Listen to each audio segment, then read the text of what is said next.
뭐라고 부르는지 아십니까? 그걸 초점이라고 부릅니다. 초점. 카메라가 사진을 찍을 때 그 초점이 어디에 있느냐, 어디에 초점을 두느냐에 따라서 그 사진이 바뀝니다. 그 초점이 인물, 사람에게 있으면 그 사진은 인물 사진입니다. 그 초점이 저 풍광, 아름다운 경치, 풍경에 있으면 그 사진은 풍경 사진이 됩니다. 초점을 무엇에 두느냐에 따라 어떤 사진이 찍혀지는지 구별되게 됩니다. 사람도 마찬가지입니다. 사람이 그 삶의 초점을 어디에 두느냐에 따라 그 사람의 인생이 전혀 달라집니다. 돈과 권력을 쫓아 살아가는 인생들 보십시오. 그 돈과 권력을 얻기 위해 자기의 모든 수단과 방법을 다 동원해서 최선을 다해 그것을 얻으려고 하는 사람들 보십시오. 그들의 삶의 초점은 그 돈과 권력에 있습니다. 그것 외에는 보이지 않습니다. 돈에 미쳐 있는 사람들, 그래서 돈 벌려고 수단과 방법을 가리지 않는 사람들, 그 사람들 눈에 다른 것은 보이지 않습니다. 사기를 쳐도 그래서 다른 사람들이 크게 손해를 보고 그것 때문에 상처를 입고, 심지어 사기 당해서 어떤 사람은 자살하고 죽어요. 그런데도 불구하고 계속 사기를 칠 수 있는 이유는 무엇 때문입니까? 돈 외에는 그 사람들이 죽어가는 것, 그 사람들이 아프고 상처 입는 것, 그런 거 전혀 보이지 않아요. 그런 것이 보이기 시작하는 순간, 그래, 이전처럼 그렇게 살 수 없겠지요. 권력의 자리에 오르기 위해서 수많은 사람들이 죽어가는 것, 그런 거 보이지 않습니다. 왜요? 그 삶의, 그 인생의 초점이 그 권력에 있기 때문에. 내가 어디에 초점을 두었느냐, 그것에 따라 우리의 삶이 달라질 뿐만 아니라 내가 무엇에 초점을 두고 사느냐에 따라 내 눈에 보이는 것은 오직 그것밖에 없고 다른 것은 아무것도 보이지 않는 인생을 살게 되어 있습니다. 삶의 여유, 삶의 편안, 안락, 이런 것을 원하는 사람들. 그래서 요즘에는 휴일도 언제부터 그런 휴일이 있었어요? 징검다리 휴일? 언제부터 그런 게 있었어요? 오늘 주일도 징검다리라면서요. 맞습니까? 오늘 주일 지나고 내일 모레가 휴일이에요. 징검다리 휴일이 되니까 주말에 저 고속도로 길이 꽉 막히더라, 그렇게 뉴스가 납니다. 참 요즘에 우리 대한민국 사람들이 참 삶에 여유가 많아져가지고 삶의 가장 첫 번째 기호는 이 여유를 어떻게 즐길까, 거기에 딱 맞춰져 있어요. 그래서 다른 거 안 보입니다. 예수 믿는 사람이 주일 하나님 앞에 예배 드려야 되는 것도 안 보입니다. 이 좋은 날, 이 멋지고 상쾌한 날, 저 멀리 좋은 곳에 가서 내가 그 쉼을 누리고 그곳에서 안식을 찾을 것, 그것밖에는 생각이 안 나고 보이지 않습니다. 어디에 초점을 두고 사느냐? 안락이냐, 돈이냐, 권세냐? 그래서 생활의 길이, 생활의 방식이 전혀 틀려집니다. 우리는 하나님의 나라를 사는 하나님의 백성이라고 부릅니다. 우리를 일러서 사람들이 그럽니다. 성도라고요. 성도가 되신 여러분, 여러분의 삶의 초점은 어디에 있습니까? 성도들의 삶의 초점은 어디에 있어야 할까요? 하나님의 사람이라고 불려지는 사람들, 그래서 하나님의 나라를 세워가는 그 사람들의 삶의 초점은 도대체 어디에 있어야 되는 걸까요? 당연히 그 초점은 하나님께 있습니다. 하나님의 백성들의 삶의 초점은 하나님께 있습니다. 하나님께 있어야 됩니다. 우리가 세상과 구별되는 길이 여기에 있어요. 세상 사람들은 그 세상의 가치에, 세상의 일에 초점을 두고 살겠지요. 그래서 그들을 부를 때 세상 사람들이라고 합니다. 그런데 하나님의 백성들이 세상 사람 같아요. 하나님의 사람들이 참 요즘에 타락해가지고 세상 사람처럼 산다, 세상 사람 같이 보인다 하는 말이 무엇을 의미하는 거겠습니까? 뭐 먹는 게 달라졌어요? 입는 옷이 틀려졌습니까? 예전에 참 신앙 좋은 신실한 하나님의 백성, 하나님의 성도일 때는 하얀 옷만 입고 다녔는데 하얀 옷을 입으신 여러분, 예, 아주 거룩하게 보입니다. 예. 건의하고 노 집사님은 쌍으로 하얀 옷 딱 입으셨는데 얼마나 거룩하게 그렇게 거룩하게 비추어졌습니다. 그런데 갑자기 옷이 바뀌었어요. 까만 옷으로. 그런 겁니까? 까만 옷 입으신 여러분 잘못됐다는 거 아닙니다. 예. 그것 때문에 우리들은 세상 사람처럼 보인다 그럴까요? 빨간 옷 입고 노란 옷 입고. 그것이 아니지요. 어쩌면 하나님의 자녀들, 하나님의 백성들의 삶의 초점이 세상 사람들의 그것과 아주 비슷해져 가다 못해 똑같아져 버려가지고 하나님의 사람들이 세상에 안락을 쫓고 하나님의 사람들이 돈을 쫓아서 살고 하나님의 사람들이 권력을 쫓아서 살고 그것 외에는 다른 거 보이지 않고 예배도 보이지 않고 기도도 보이지 않고 주를 향한 경배의 삶이 보이지 않고 신앙의 삶이 말씀에 순종하는 삶이 보이지 않고 그저 세상 사람들처럼 똑같은 것을 바라보고 똑같이 쫓아가니까 세상 사람들이 볼 때 성도인데? 우리가 바라는 것하고 우리가 보는 것하고 별반 틀리지 않으니 우리와 비슷하다. 하나님의 성도가 세상 사람처럼 되었다. 그렇게 부르게 되는 것입니다. 우리의 거룩은 거기에 있습니다. 우리의 마음 중심에서부터 우리의 삶의 초점에서부터 하나님을 바라보는 것. 여기에 있습니다. 거룩한 주의 백성들 다 되실 수 있기를 주의 이름으로 축복합니다. 흰옷 입은 신부처럼 하얀 구두 신고 살아가야 하는 것이 아니라 그 중심에 하나님이 있어야 된다는 말입니다. 삶의 가장 중요한 초점에 하나님이 있어야 된다는 말입니다. 하나님을 위하여서 살아가기 시작합니다. 그 사람들은 삶의 가장 중심에 하나님이 있기 때문에 생활의 모든 현장에 하나님이 보입니다. 내가 하는 일 앞에 그 일이 보이는 것이 아니라 그 일하는 나를 보시는 하나님이 보입니다. 그래서 그 일에 최선을 다해요. 그 일에 충성하는 거예요. 그런 사람을 일러서 우리는 하나님 중심의 사람이다 부릅니다.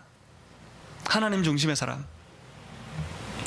하나님께서는 주의 뜻을, 주의 영광을 이루어 가실 때, 하나님의 위대한 나라를 세우실 때 하나님 중심의 그 사람들 부르시고 그들을 택하셔서 그들을 통해 하나님의 위대한 나라의 일을 맡기시고 그 일들을 감당할 수 있도록 주께서 새로운 능력을 공급하십니다. 하나님이 사람을 택하십니다.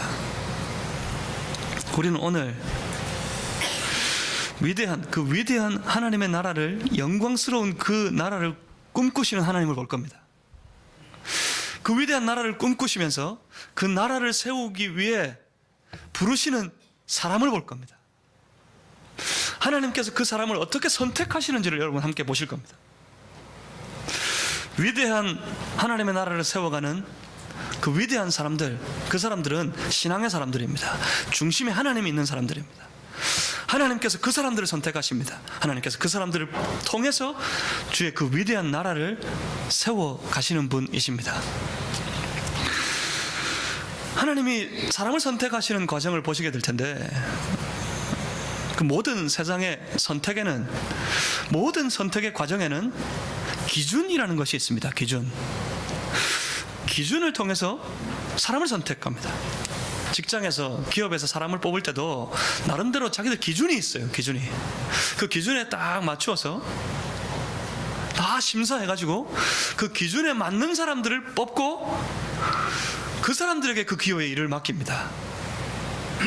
하나님께 사람을 선택하실 때 하나님께 기준이 있습니다.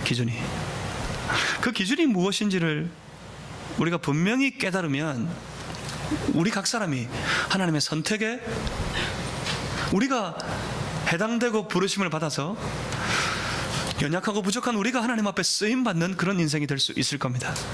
오늘 그 위대한 기준을 한번 찾아보겠습니다.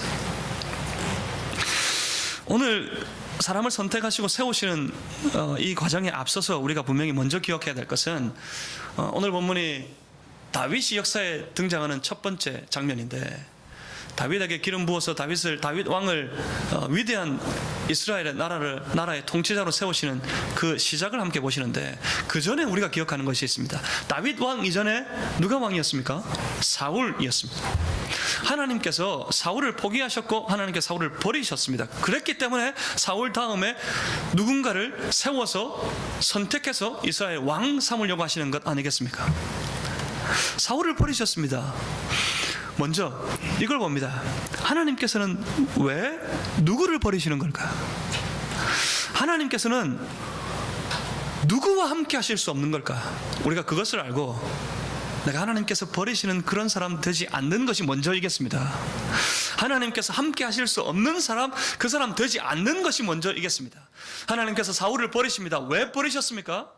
그가 내가 우리 집에서 가장 못난 자고 가장 연약한 자고 가장 미천한 자인데 왜 나에게 기름 붓습니까? 했던 그 사울이 하나님도 없고 하나님보다 더 높아져서 자기 마음대로 제사하는 것 보고 무엇을 보았을까요?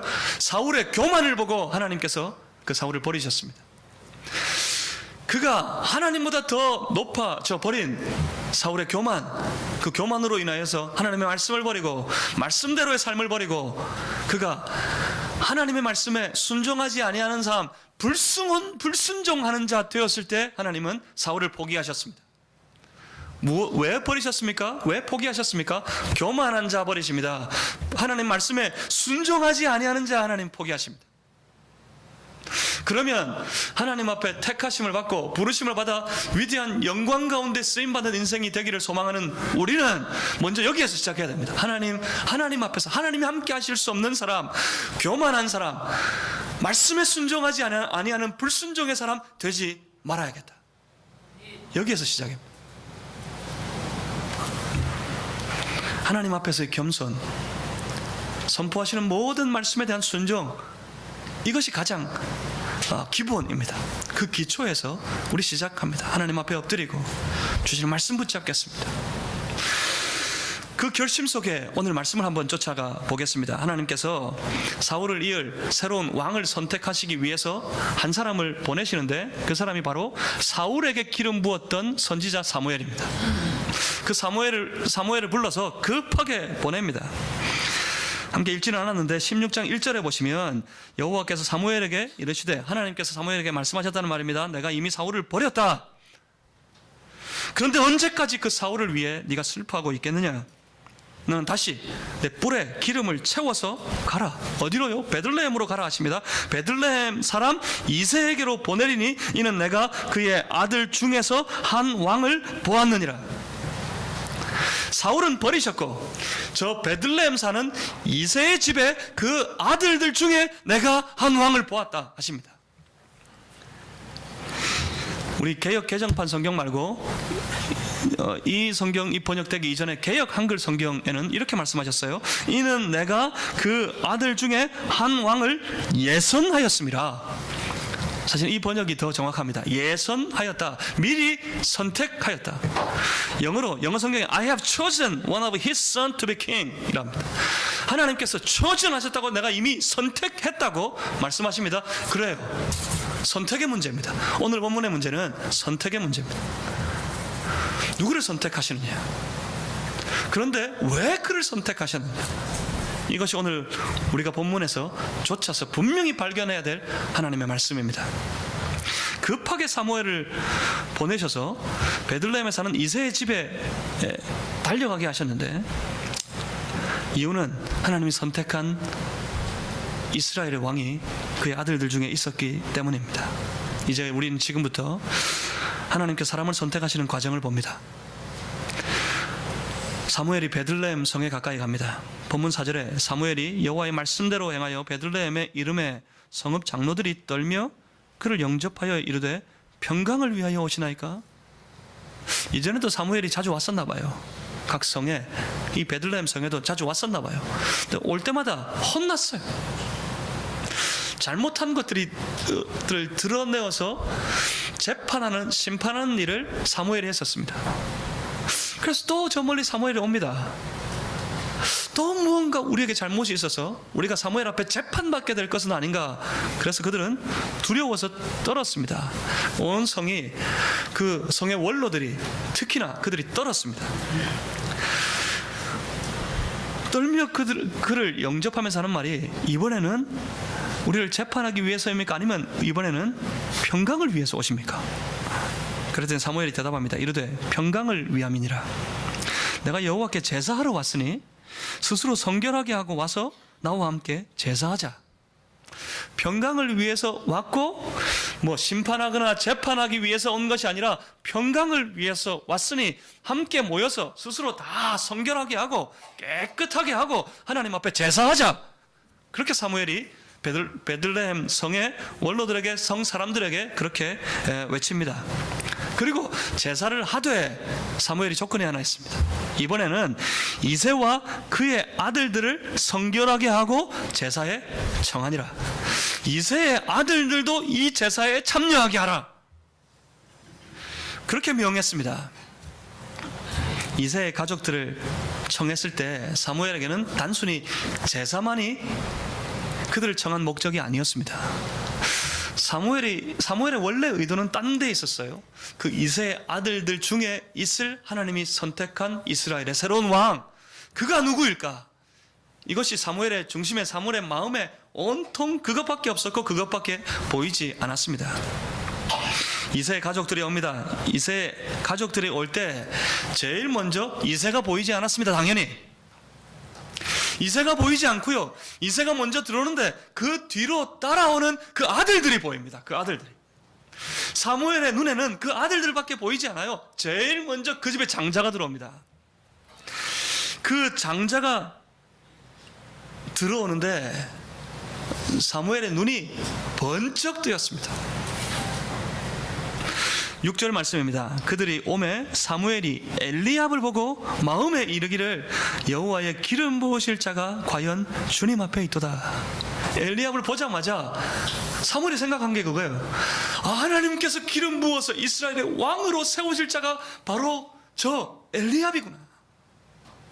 이새 집에 장자가 과연 왕이 될 만한 모습으로 보이는구나. 그래서 사무엘은 주저하지 않습니다. 기름불을 잡아다가 엘리압에게 기름을 부으려고 합니다. 그런데 그때 다급한 음성이 하나 들립니다. 보면 7절입니다. 여호와께서 사무엘에게 이르시되 그의 용모와 키를 보지 말라. 내가 이미 그를 버렸노라. 내가 보는 것은 사람과 같지 아니하니. 그 유명한 말씀입니다. 그 유명한 말씀이 여기에 있었습니다. 뭐라고 말씀하십니까? 사람은 외모를 보거니와 나 여호와는 중심을 보느니라. 사람은 외모를 보지만 나는 그 사람의 중심을 본다. 과연 그랬습니다. 사무엘이 볼 때 엘리압의 용모는 왕이 될 만큼 아주 빼어난 용모를 가졌습니다. 잘 갖추었습니다. 그의 용모와 키를 보지 마라. 무슨 말입니까? 키도 컸단 말입니다. 키도 컸어.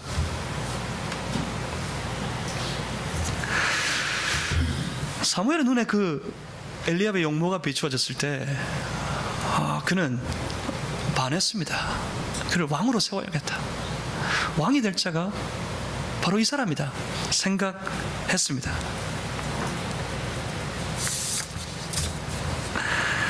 그런데 하나님께서 다급하게 말씀하시기를 내가 이미 그를 버렸다 이렇게 말씀하십니다. 먼저 해결하고 싶은 건 이 말씀을 오해하시면 안 됩니다. 엘리압을 버리셨다 합니다. 그렇다고 이 말씀이 우리 성경에 버렸다 그러니까, 여러분 버렸다 그러면 뭐죠? 버렸어요. 버렸다는 게 뭐예요? 그건 그 사람 기법 한 거고, 그 사람 저 throw away 한 거예요. 저 던져버린 거예요. 이 사람 포기한 거예요. 하나님이 이 사람 버렸다 그러니까 우리가 버렸다는 우리의 선입견 가지고 엘리압을 하나님께서 버리셨나? 엘리압이 뭔가 하나님 앞에 큰 문제가 있어서 큰 죄를 지었기 때문에 엘리압의 인생을 하나님께서 포기하신 건가? 그렇게 오해하기 쉽습니다. 그런데 하나님이 여기서 버리셨다 하는 말씀은 이스라엘의 왕으로 선택한 그 사람이 엘리압이 아니다 하는 말씀입니다. 그가 이스라엘의 왕이 될 자가 아니다라는 말씀이지, 엘리압의 인생을 나는 포기했다 이런 말씀이 아닙니다. 여기서 포기했다 이래버리면 지금 이 모든 과정을 전부 아주 왜곡해서 보게 될 수밖에 없어요. 하나님께서 단지 엘리압을 하나님이 세우실 그 나라의 왕으로 선택하지 않으셨다는 것뿐입니다. 무엇 때문일까요? 하나님의 기준 때문입니다. 하나님께는 이런 기준이 있어요. 자기가 부르시고 자기의 일을 맡기실 때 그때 그 일을 위해 하나님이 선택하시는 기준이 하나 있는데, 그 기준이 바로 이겁니다. 사람은 외모를 보거니와 나 여호와는 중심을 보느니라. 사람은 외모를 봅니다. 당연히 그래요. 사람은 보이는 그 외모를 볼 수밖에 없어요. 그런데 하나님은 무엇을 본다고요? 사람을 볼 때 외모를 보지 않고 중심을 봅니다. 사람의 습관은 외모를 통해 판단해요. 사주관상을 본다 그러지요. 사주관상은 뭘 보는 겁니까? 그 사람 외모를 보는 거예요. 외모를. 손금을 봐요. 손에 그어져 있는 이 외모를 보고 사람을 판단해요. 사람을 점쳐요. 전부 다 외모를 보는 거예요. 저 하늘에 별로 점을 쳐요. 그것도 이 땅의 외모를 보는 거예요. 눈에 보이는 것 가지고 사람의 인생을 판단하겠다. 이게 사람의 습관입니다. 그런데 하나님께는 다른 습관이 있어요. 다른 습관이. 하나님은 습관적으로 사람을 볼 때 그 사람이 보이는 외모가 아니라 뭐가 보이냐면 그 사람의 중심이 보입니다. 중심이. 사무엘이 엘리압의 외모만 보고 자칫 실수해서 그에게 기름 부으려고 하자 하나님께서는 그 외모를 보시지 아니하시는 하나님께서는 그를 급하게 멈추어 세웠습니다. 엘리압이 아니면 이제 누굽니까? 그 다른 아들들 중에 하나겠지요. 아비나답, 그도 아니라고 하십니다. 삼마, 그도 아닙니다. 7의 아들들이 차례로 나와왔지만 모두가 하나님께서 거부하셨습니다. 아니라고요. 무엇 때문에요? 이 말씀 때문입니다. 사람은 외모를 보지만 나 여호와는 중심을 보느니라. 이 말씀 때문에 전부 지나갔습니다. 여기서 우리가 분명히 또 해결하고 가야 될 부분이 있습니다. 사람은 외모를 보지만 하나님은 중심을 보신다. 그러면 우리는 우리의 외모를 아무렇게나 흔들어 버리고 우리의 중심만 잘 가꾸면 되는 걸까? 그렇게 생각해요. 그렇게 생각해서 신앙인이 이 땅을 살 때 엄청난 패배주의에 빠져 살아갑니다. 제가 청년 때 대학 시절 캠퍼스에서 신앙 좋은 청년, 신앙 좋은 학생, 예수 잘 믿는 학생, 그러면 통하는 선입견이 하나 있었어요. 선입견. 예수 잘 믿는 사람, 나는 참 예수 잘 믿는 청년, 나는 참 예수 잘 믿는 그런 학생이었는데, 다른 사람들 눈에는 그렇게 예수 잘 믿는 청년 학생으로 캠퍼스 안에서는 모르는 사람들에게 그렇게 비춰지지 않아요. 그럴 수 없어요. 그 사람들이 내 중심을, 내가 얼마나 하나님을 사모하고 열심히 얼마나 주의 몸된 교회를 위해 충성하는지 그들은 아무도 모를 테니까요. 그때만 해도 저는 거의 토요일 아침부터 주일 저녁까지 교회에서 살았습니다. 정말 열심히 교회 섬겼어요. 정말 열심히 봉사했어요. 근데 딴 사람들이 누가 알겠습니까? 아무도 몰라요. 그런데 그 캠퍼스 안에는 보면 정말 신앙 좋은 사람, 좋은 학생, 좋은 청년으로 통하는 그런 이들이 있었습니다. 누구냐 하면 그 사람들에게는 외모의 특징이 있어요. 머리는 이렇게 잘 다듬고 기름 발라서 이렇게 반듯하게 되어 있는 것이 아니라 머리에 기름인데 다른 기름이에요. 기름이 떡이 져가지고 막 떡지떡지 머리는 헝클어져 있고요. 그 옆에만 가면 냄새가 펄펄 나요. 옷은 하나밖에 없나 봐. 1년 365일 그 하나 외벌로만 다녀요. 빨아서 깨끗하게 입은 것도 아니야. 옆에만 가면 어찌 그리 냄새가 나는지. 한쪽 손에는 뭐가 있을까요? 성경책 아니면 전도지 딱 들고 이 독사의 눈으로 지나가는 사람들을 쳐다봅니다. 좀 알만한 사람, 뭐 친구 만났다 그러면 쫓아가가지고 그 앞에 그 면전에 딱 대고 할렐루야 그럽니다. 깜짝 놀라요. 전부 막 학을 뗍니다. 어이구, 제가 믿는 예수 믿으면 안 되겠다. 수업 시간 들어가면 선생님, 교수님이 뭔 소리를 하든지 말든지 그런 거 신경 안 써요. 저 소리는 세상의 소리다. 저 학문은 세상의 학문이다. 그러니 책상 위에는 뭐가 펴져 있을까요? 뭘 하든지 간에 딱 성경책 펴져 있습니다. 성경책. 성경책에는 완전히 막 빨간색으로 이렇게 난도질 돼 있어요. 빽빽하게 줄치고 또 줄치고 몇 번 읽었는지 몰라. 성경을 계속 수업 시간 내도록 성경만 읽고 있어요. 그래서 앞에 무슨 소리를 하는지, 앞에 저 선생님이 농담을 해도 딴 친구 다 웃고 자빠지는데 본인은 뭔지도 몰라. 안 들리니까. 성경만 읽고 있으니까 수업 시간에. 그러다가 눈에 확 띌 때 있습니다. 자, 이제 오늘 수업 마치겠습니다. 그러면 얘가 갑자기 벌떡 일어나서 아멘! 그럽니다. 그러고 나가버려요. 제가 뭐 대학 때 신학교 다녔던 거 아니에요. 저는 일반 대학에 법대로 다녔습니다. 그런데 뭐 거기서 아멘이 웬 말이야, 아멘이. 교수님도 깜짝 놀라고요. 그렇게 사람들이 놀라서 자기를 쳐다보는 거 즐겨요. 그러면서 외칩니다. 사람은 외모를 보지만 하나님은 내 중심을 보신다.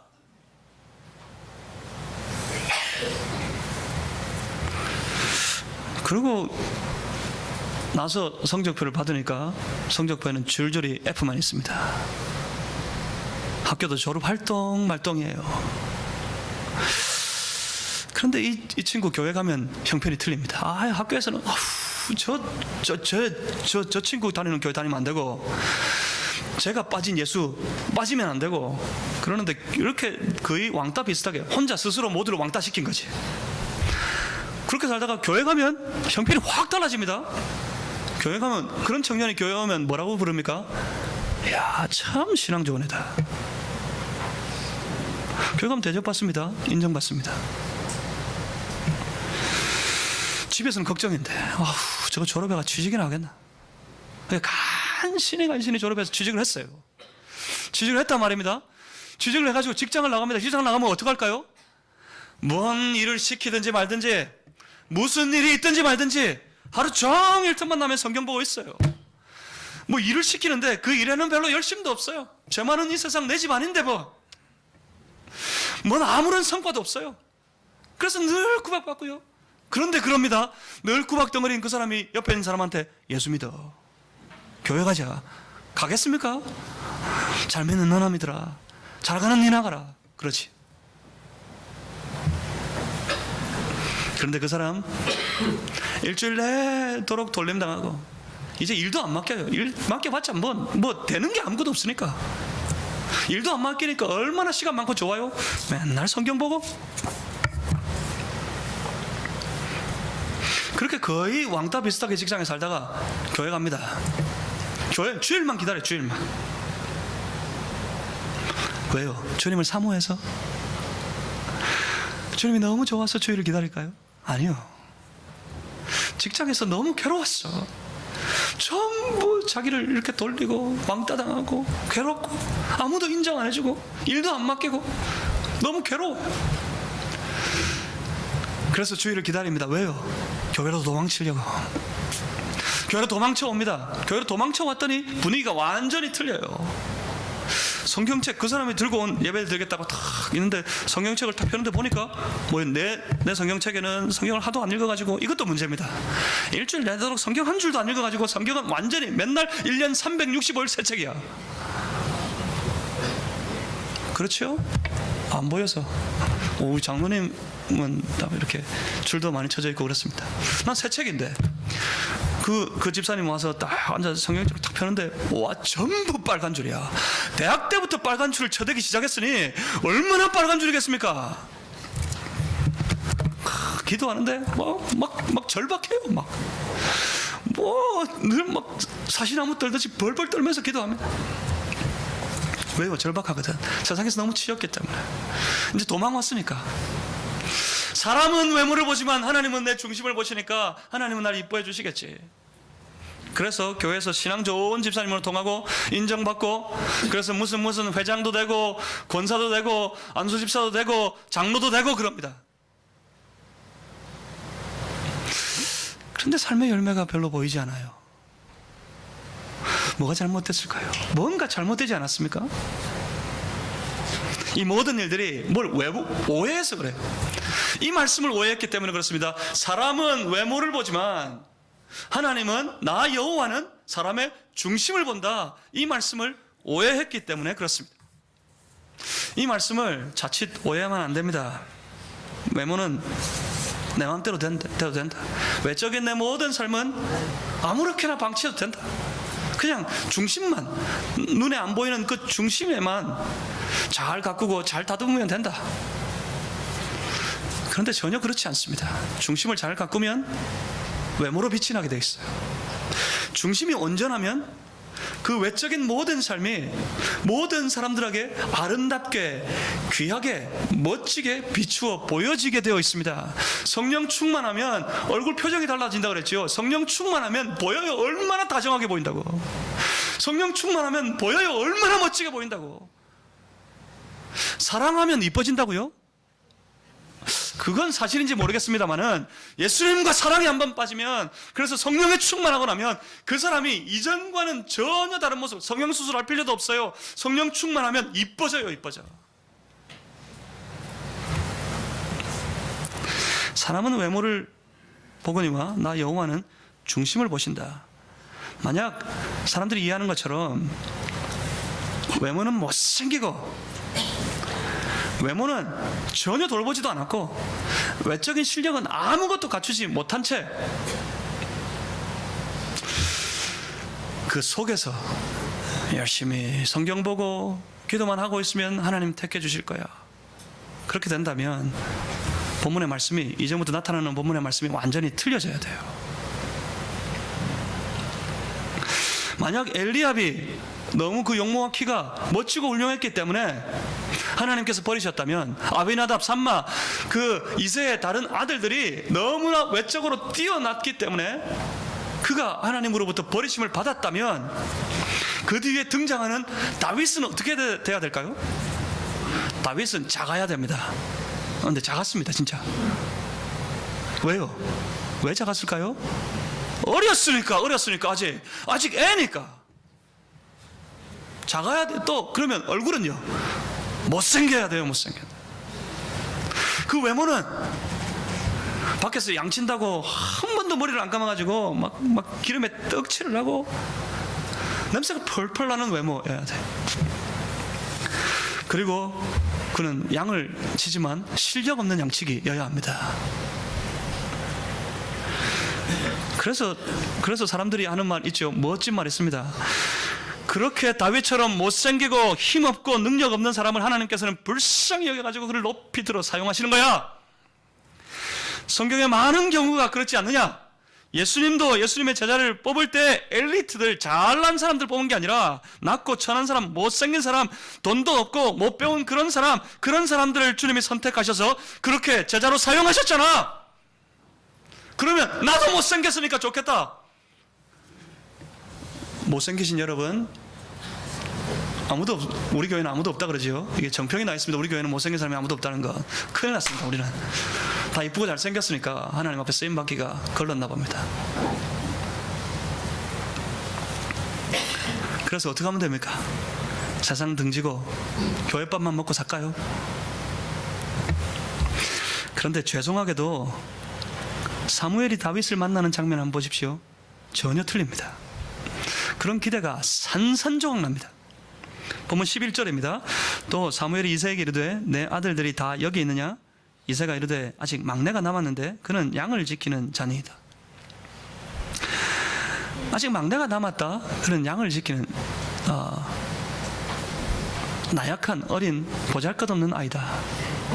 이새가 그렇게 말한 줄 압니다. 아직 막내 한 명 남았는데 걔는 어릴 뿐만 아니라 걔는 모자라가지고 우리 집에서 딴 일 시키지도 못하고 그냥 양이나 지키도록 그냥 내버려 둔 아이예요. 그런 애가 하나 남기는 남았습니다. 그런데 뭔 별 볼 일 없어요. 기대할 것도 없어요. 걔 기다리지도 마세요.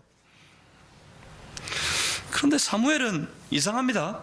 분명히 하나님께서 말씀하셨어요. 이새의 아들들 중에 사울을 이어서 이스라엘의 왕이 될 자, 내가 선택한 자가 있다. 하나님께서 분명히 말씀하셨는데 다 지나가도록 하나님 다 아니라 그러셨으니까. 근데 뭐만 남았습니까? 마지막 한 명, 들에서 양 지키고 있다는 그 아이 밖에는 없습니다. 그런데 이새의 말이 오해돼서는 안 됩니다. 이새가 말하기를 참 보잘것 없는 애 하나, 저 들에서 양이나 지키는 애 하나 아직 남았습니다. 그렇게 말한 게 아니에요.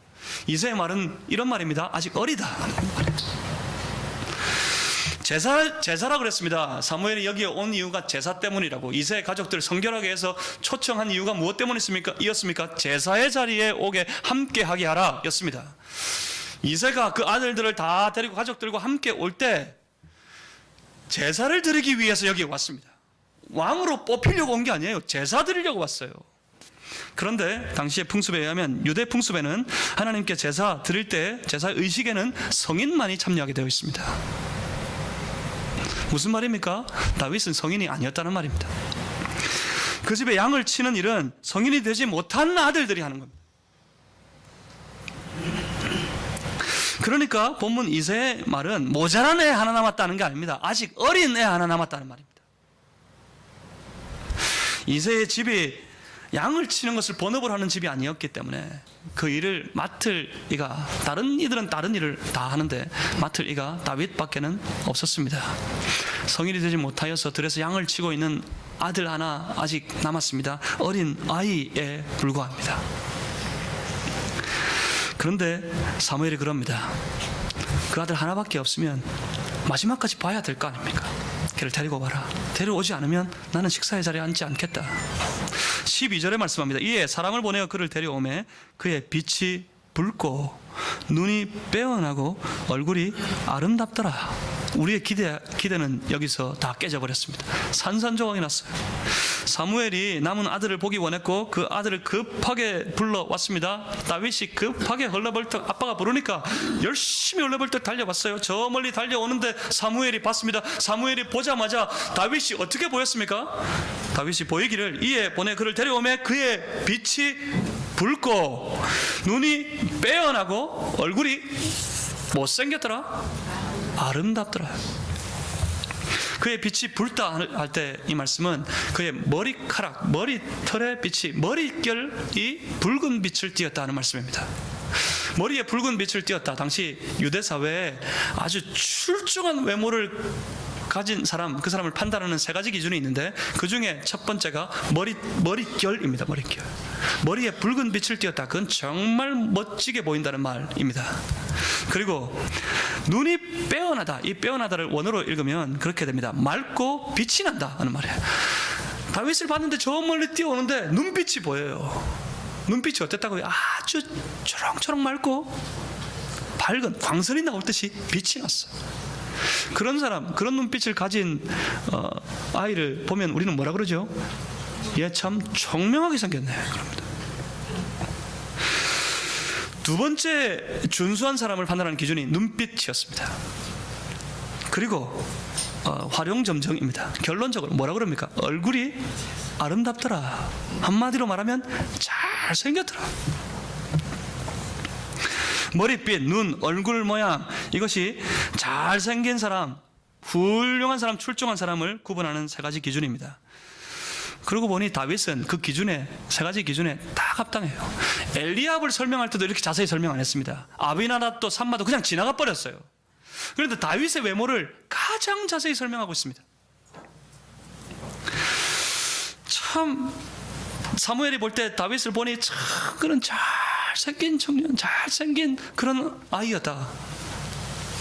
그때 하나님 말씀하십니다. 하나님 말씀하시기를 이가 그니 그에게 기름을 부어라 하십니다. 이가 그니. 이제 그쯤 되니까 이제 막 헷갈립니다. 잘생기면 됩니까?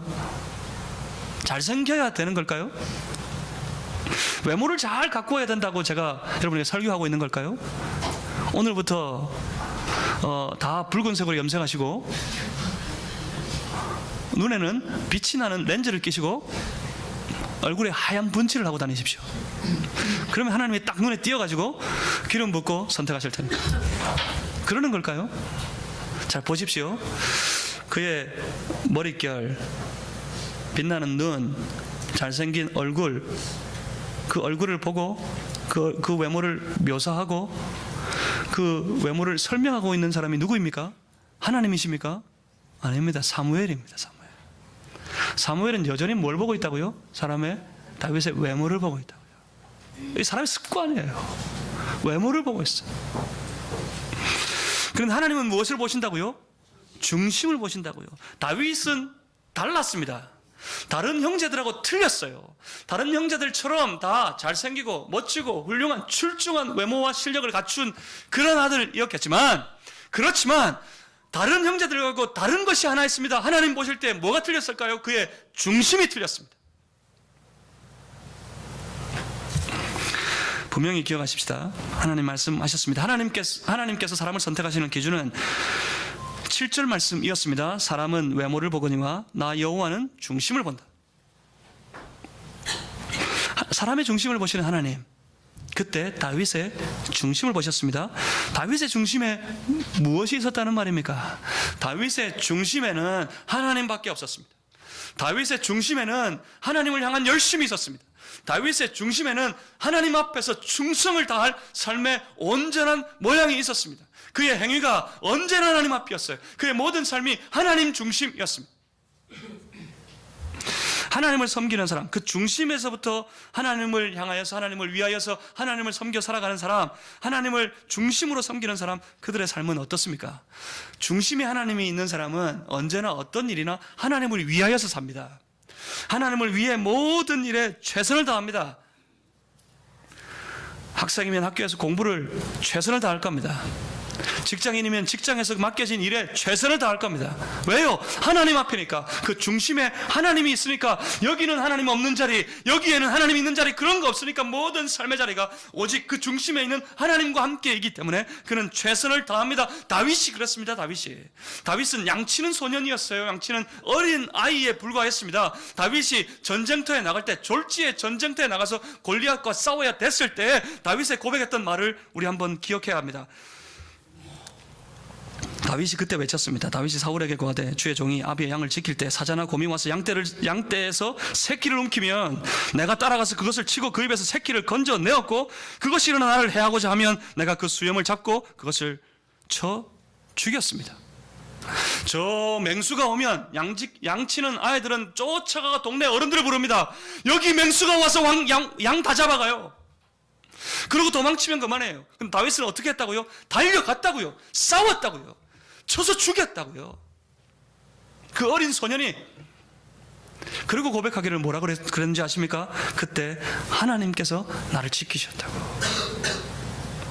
다윗의 중심에 하나님이 있었다는 말입니다. 하나님이 있었기 때문에 양치는 그 일에도 충성을 다하고 최선을 다했습니다. 중심이 하나님을 향하는 사람, 그 사람 눈에는 세상에 어떤 형편이나 일들이 보이지 않고 오직 하나님밖에 보이지 않습니다.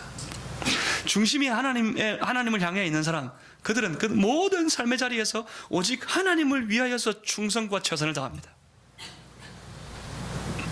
그래서 삶의 모든 현장에서 신실한 성도 눈에 보면 보여요. 그 외모가 찌질하기 때문이 아니라 그 외모는 어떠하든지 간에 그 삶의 모습이 언제나 충성되기 때문에, 언제나 신실하기 때문에 정말 믿을 만한 사람이고 정말 의지할 만한 사람이고 그 사람에게 믿고 일을 맡기면 다 돼. 그래서 그에게 세상의 일도 기꺼이 맡길 수 있습니다. 그 사람이 그럽니다. 나와 같이 교회 가서 예수 믿고 천국 갑시다. 사람들이 그가 믿는 하나님 때문에 그 사람이 이렇게 사는 거구나. 나도 그 하나님을 그처럼 그를 따라 믿는 믿음의 사람이 되었으면 좋겠다. 그렇게 되는 거예요. 중심에 하나님이 있어서 그의 영광을 위해 최선을 다해 살아가는 그런 성도들이 되실 수 있기를 주의 이름으로 축복합니다. 주님의 이름으로 여러분에게 부탁합니다. 여러분 살아가는 삶의 자리에서 바로 그곳에서 하나님의 이름이 영화롭게 되도록 만드십시오. 바로 여러분 때문에 우리 교회가 칭찬받는 그런 일이 되도록 여러분 각자의 자리에서 중심에서부터 하나님 앞에 최선을 다하는 그런 성도들이 되시기를 주의 이름으로 부탁합니다. 우리 힘으로 그 일 다 이룰 수도 없습니다. 근데 그때 하나님께서 그를 부르시고 그에게 기름 부으시고 그를 세우실 때 자기 힘으로 하도록 내버려 두지 않습니다. 하나님의 능력을 새 힘을 공급하십니다. 13절 말씀입니다. 사무엘이 기름 뿔병을 가져다가 그의 형제 중에서 그에게 부었더니 이날 이후로 다윗이 여호와의 영에게 크게 감동되니라. 오늘 식으로 하면, 신약 성경으로 표현하면 어떻게 표현할 수 있을까요? 그가 그날 이후로 성령에 충만하였더라. 모든 일의 승패는 여기에서 갈립니다. 성령에 충만하냐 아니냐. 하나님께서 선택해서 기름 부어 세우신 사람에게는 그가 그 힘으로 혼자 살아가도록 버려두지 아니하시고 성령에 충만하게 하셔서 성령의 능력으로, 성령의 힘으로 모든 일들을 감당할 수 있도록 도와주십니다. 하나님 앞에 온전히 여러분 중심을 내어드리고 하나님께서 여러분을 부르시면 하나님께서 하나님의 성령을 여러분에게 공급하시고 성령의 능력으로 살아갈 수 있도록 도와주실 겁니다. 그래서 이기게 됩니다. 승리하게 됩니다. 우리 중심에 하나님을 찾으십시다. 그리고 우리의 모든 일에 있어서 오직 하나님만 바라보고 그 하나님을 위하여 최선을 다하는 삶을 하나님 앞에 내어 드리십시다. 하나님께서 영광을 받으시도록 우리의 삶에 온갖 충성을 주께 올려드리는 그런 교회, 그런 성도가 되십시다. 그러면 하나님께서 우리를 선택하실 거고, 선택하신 자 우리를 통해 주의 뜻을 이루어 가시고 위대한 하나님의 나라를 세워 가실 터이고, 그 나라 가운데 우리의 가정이 있고, 그 나라 가운데 우리의 섬기는, 우리의 일하는 직장이 있고, 그 나라 가운데 우리가 섬기는, 우리가 함께 세워가는 주의 몸된 교회가 있고, 그 가정이 더 아름답고 그 직장에서 하나님의 아름다운 영광이 있고 주의 몸된 교회가 하나님의 나라로 온전히 세워져 가게 될 겁니다. 여러분 한 사람 한 사람에게 달렸습니다. 그리고 성령 충만을 위해 기도하십시다. 하나님의 능력 달라고, 그 능력으로 나로 이기게 해달라고 주님 앞에 기도하고 나아가십시다. 오늘 본문은 엘리압은 잘생겼기 때문에, 다윗은 못생겼기 때문에 하나님께서 그를 선택하셨더라가 아니라 그 외모가 어떠하든지 간에 그 중심에서부터 하나님을 찾는 사람 다윗을 하나님이 선택하셨고, 다윗을 통해 하나님께서 위대한 이스라엘을 세우셨고 그를 통해 영광을 나타내셨더라 하는 말씀입니다. 우리 중심에 하나님이 있습니다. 기도하겠습니다.